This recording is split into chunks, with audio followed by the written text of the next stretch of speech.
The movie begins somewhere in the desert of Namibia, following an old railway line. The Queen and her family are enjoying a leisurely train ride through vast golden sands. Their train carriage holds an exquisite crown, leading the Queen to instruct her security to draw the curtains. They assure her that they're in the middle of the desert with no one in sight. However, the Queen insists on keeping the crown hidden from view, even from above the sky. This is where we meet Mr. A, who makes a grand entrance by skydiving above the desert. His drop zone, the train carrying the Queen and her crown. Meanwhile, the Queen plays a game of hide-and-seek with her grandchildren. Her security personnel allow her to enter the main carriage where the magnificent tiara is kept. To their surprise, the Queen tries to re-enter the carriage soon after, still playing the game. It's then that the guards realize that the person they initially let in was actually someone else disguised as the Queen. They quickly rush into the carriage, only to discover the crown replaced with the initial A. In the meantime, Mr. A sheds his disguise above the train and prepares to flee. The guards suddenly confront him, but he effortlessly dodges every one of their bullets. Mr. A uses his exceptional combat skills to fend them off until the last guard hooks him to the train with an arrow. With his advanced gear, Mr. A leaps from the train and uses the hook to glide through the sand. The guard fires at him, but he dodges the bullets and surprises his assailant by getting back on the train. Mr. A then overpowers him and kicks him from the railway before making a dramatic getaway. The scene then shifts to a group of local drug dealers waiting for their fresh supply. Here we meet Ali, who arrives with a briefcase full of drugs. His nervous attitude initially raises suspicions among the dealers, but they ultimately let him leave. However, as Ali is about to leave, he accidentally drops his ID card. One dealer checks out the ID, while another discovers a transmitter hidden in their drug shipment. This exposes Ali's cover, and the dealers discover his true identity as an undercover police officer. He's threatened at gunpoint until a sudden arrival interrupts their standoff. Here, we meet Ali's superior, Officer J, who swiftly arrives and arrests the drug dealers. Afterward, we're introduced to Officer Sonali, who also happens to be Jay's former classmate. She's assigned to investigate Mr. A's case and presents her detailed findings during a briefing. Sonali reveals Mr. A to be a highly intelligent thief known for stealing rare artifacts from various corners of the world. His notable robberies include the latest jewel from London, a priceless painting from Paris, and a necklace from Istanbul. Sonali explains that Mr. A is not only a master thief, but also a skilled artist who crafts his disguises before each heist. She also highlights his habit of leaving a distinctive mark of the initial A at the scene of every theft. Upon hearing this, Officer J identifies the pattern of Mr. A's robberies and briefs his team accordingly. J is now armed with detailed information and a capable team, and he's determined to capture the mysterious thief at any cost. Meanwhile, Mr. A designs several gadgets for his upcoming heist. The scene then shifts to the day Mr. A is likely to play out his next heist. Jay speculates that the thief will possibly target one of two museums holding priceless diamonds and ancient necklaces. He then directs security to tightly seal both areas, leaving no chance for the thief to escape. Meanwhile, Mr. A dives into a canal and cuts through the bathroom floor of the museum. Undetected, he gains access and covers himself completely in white paint. By the time the police arrive, Mr. A disguises himself as a marble statue and seamlessly blends into the exhibit. Following this, Mr. A blends in among the statues and brings out a remote-controlled car he designed. He uses a live feed from the car's camera to stealthily guide it through the museum. The car then makes it to the main safe and successfully steals the diamond. Next, Mr. A uses his pre-installed projector to create the illusion that the diamond is still secure. He then patiently waits for the right moment to make his escape from the scene. Elsewhere, Jay anxiously awaits Mr. A's move at the jewelry exhibition in the museum. He discovers that the museum's most valuable necklace is faulty from the beginning. Knowing Mr. A's preference for flawless items, Jay realizes Mr. A's true target is the diamond in the other museum. Jay immediately dispatches police reinforcements to that location and calls Ali to remain on high alert. While on the phone, Ali accidentally bumps into an elderly man and apologizes. This old man turns out to be none other than Mr. A in his clever disguise. Jay overhears their conversation and quickly asks Ali to arrest the man. It's revealed that all the museum staff had been granted leave that particular day. While on the phone, Ali stops the old man to check his ID, and the man hands him a card. Ali remains puzzled as there's no name on the front. The old man calmly states that his name is on the back of the card. Ali flips it over and, to his shock, sees Mr. A's signature. Before the police can react, Mr. A swiftly escapes through a manhole right beneath him and disappears before their eyes. Jay and Ali try their best to capture him, but Mr. A escapes through his cunning tactics yet again.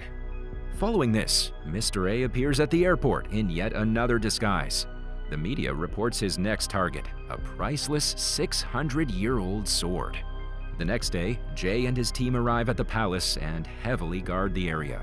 Mr. A finds an alternate route inside, but encounters another thief trying to steal the sword. He warns the thief not to touch it and reveals that the sword is surrounded by invisible lasers. These lasers will trigger alarms and give out electric shocks through holes in the walls upon contact.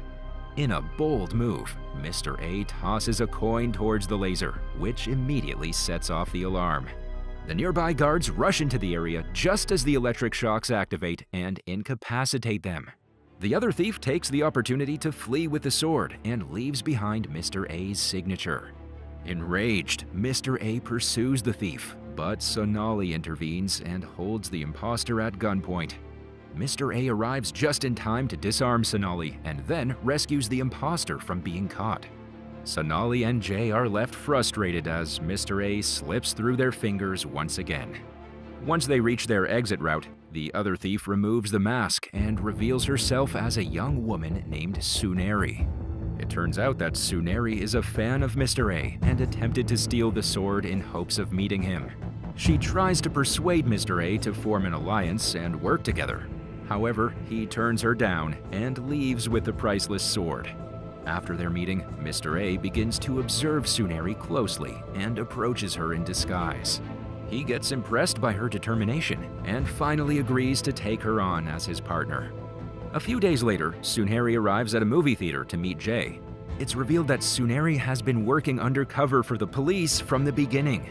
She was caught during a robbery, but Jay let her go when she promised to help him catch Mr. A. Shortly after, Mr. A arrives at the theater in another disguise to meet Suneri.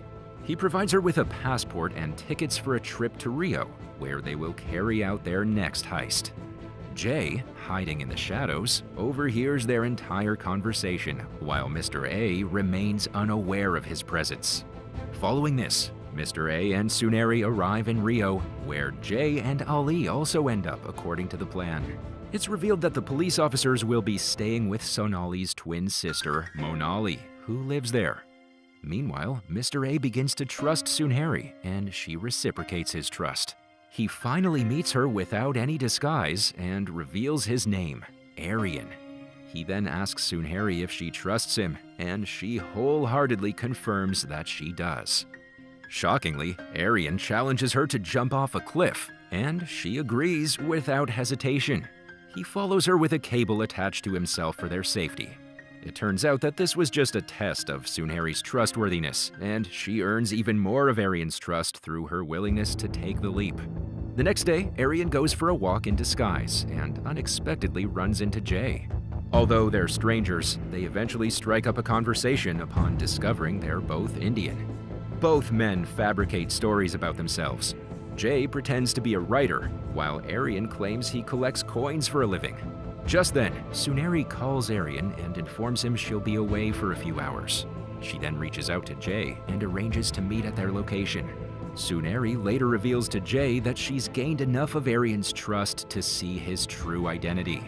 Jay reminds her that he's relying on her, and she assures him that she will help him catch Aryan. Later, Aryan takes Suneri to a museum to finalize their next plan. He then reveals their target for the upcoming heist. a collection of ancient coins worth approximately 150 crores. After sorting out their strategy, Sunehri heads off to a party where she discreetly meets Jay. She then discloses the details of Aryan's upcoming plan. Jay then gives her a device with which she can alert the police when activated and instructs her to use it once they're inside the museum. Little do they know, Aryan is observing them at the same event, though completely disguised. It becomes clear to Aryan that Sunehri and Jay have been working together all along. He feels deeply disappointed after discovering the truth, as he genuinely had feelings for Sunehri. The next evening, Sunehri appears visibly anxious whenever she's around Aryan. He suddenly asks her how she would feel if he were to die the next day. Aryan then confesses to feeling nervous about their upcoming robbery, a feeling he has never experienced before. His words are somewhat vague, leaving Sunehri with a sense that he knows more than he's letting on. Following this, Aryan and Sunehri head out to a party where Jay is also present. Aryan appears without his usual disguise and eventually meets Jay face to face. They finally acknowledge each other's true identities, Aryan as Mr. A and Jay as the police officer pursuing him. However, Jay doesn't immediately arrest Aryan, as he plans to wait and capture him in the act instead. The next morning, Aryan confronts Sunehri and demands that she confess the truth. She admits to collaborating with Jay, but pleads with Aryan to trust her. In response, he challenges her to a risky game of Russian roulette. Sunehri nervously agrees, determined to regain his trust. They take turns pulling the trigger on each other until only one bullet remains. The gun ends up in Sunehri's hands, leaving Aryan to face the final moment of truth. She tearfully confesses that she deceived him and accepts that she deserves punishment. Sunehri then confesses her love for him and quickly pulls the trigger on herself. In a shocking twist, the revolver clicks empty. Aryan had never loaded it with a bullet in the first place. Aryan realizes her sincerity, and they share a passionate kiss. Following this, Ali and Jay guard a collection of coins at the museum. Aryan and Sunehri cleverly infiltrate the crowd in disguise as dwarves. Aryan then releases spiders among the children in the museum. The chaos and panic allows them to steal the coins without detection. Immediately after, Jay hurries to the apartment where Aryan had been staying, only to find it empty. He then receives a call from Sunehri, who reveals that she has chosen to stand by Aryan. The police quickly launch a search operation to arrest them. Soon after, Ali and Jay spot the cunning thieves fleeing on a motorcycle. A high-speed chase ensues, leading Aryan and Sunehri splitting up to avoiding being captured.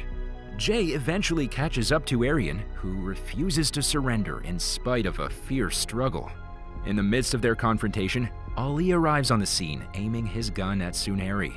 Aryan finds himself in a desperate situation, torn between avoiding arrest and the safety of Sunehri, whom he loves.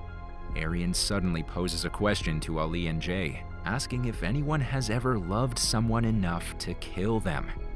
His words confuse Ali and Jay, but Sunehri understands his cue immediately. She unexpectedly opens fire on Aryan, causing him to fall from the cliff to his death. Jay then decides to spare Sunehri from imprisonment. He coldly remarks that her punishment is to live with the guilt of murdering her beloved. The scene then cuts to 6 months later. Sunehri is now managing a small restaurant, happy with her life, and no longer involved in criminal acts. Moments later, we find Aryan at the same restaurant, and the two seem to be still deeply in love. It turns out that he had staged his death during the confrontation with Jay and Ali. In fact, Aryan and Sunehri had planned to fake his death to leave behind their life of crime and start fresh as ordinary civilians. Afterward, Officer Jay arrives at the restaurant to confront the two. He likely knew Aryan was alive, but allowed him to disappear just to arrest him later as a surprise. Aryan then explains that he has genuinely changed his ways and is dedicated to living a peaceful life with Sunehri. He willingly hands over all evidence that could incriminate him to Jay. Upon hearing this, Jay is left impressed by Aryan's transformation and honesty. He decides not to arrest him and gives them the chance to embrace their new life away from crime. Jay accepts the evidence and offers his blessings for their happiness and future. The movie comes to an end as Jay leaves the restaurant, content that Aryan and Suneri are finally free from the shadows of their past.